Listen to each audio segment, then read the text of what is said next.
Stuart, another drama-filled evening at Meadow Lane. At 4-0 down, it looked like it was going to be a night to forget, but your side gave it a real go. No, we stuck in there. We had to tactically change it to 4-3-3 to get us back in the game, and I thought when we did change it, it made a real difference. But it's just, once again, an error's killed us, and when we made that first error, we kind of go in our shell, and that's when we need to come out and pump our chest out and show that we're ready to fight. And we didn't. When you're going in at 3-0 down at half time, it's a mountain to climb against a team, for me, probably the best team that we've come up against since we were a management team in this league, and they've shown why they're champions. It was a very even first 20 minutes, but then it was like the invisible man tripped Aiden and away they went, 1-0 up.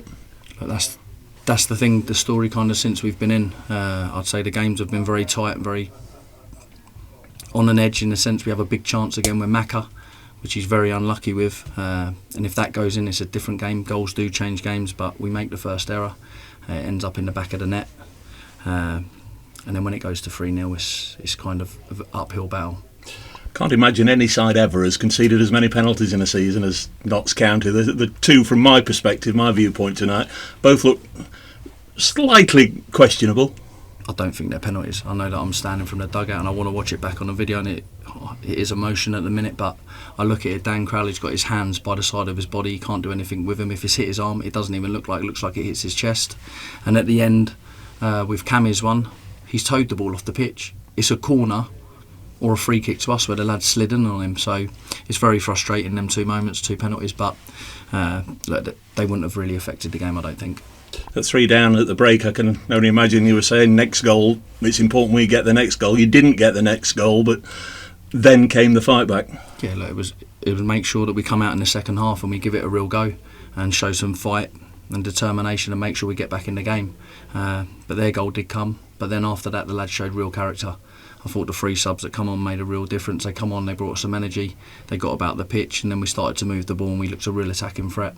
Goals won't obviously be remembered in a 2-5 defeat, but both in their own individual ways were terrific strikes. I think that's what we've got within our group. We can score goals like that. The biggest frustration is teams don't make errors against us, and that's one of the biggest frustrations. We have to always score good goals rather than ugly goals. I guess there's mixed emotions seeing Stockport celebrating out there. I'm sure you'd want to congratulate them, but on the other hand, it's just a case of what might have been for Notts and what you hope will be this time next year. Yeah, that's got to fuel us. That's got to really hurt. That hurts me, that result, and seeing them pick up the title here. So that's got to fuel us for next season. We've got to go again and make sure that that's us come next season. Back here at the weekend, one more home game, you'll certainly want to end with a bang. No, definitely. We want to make sure that we give the fans something to go away with, a performance and a result. Colchester come here, that they've won tonight, I think. They've done well. I think they've escaped relegation now, I'd say. So look, it's going to be a really tough game. They're a solid team. They've drawn a hell of a lot of games. All their games are very tight, but we've got to make sure that we put a performance on at the weekend.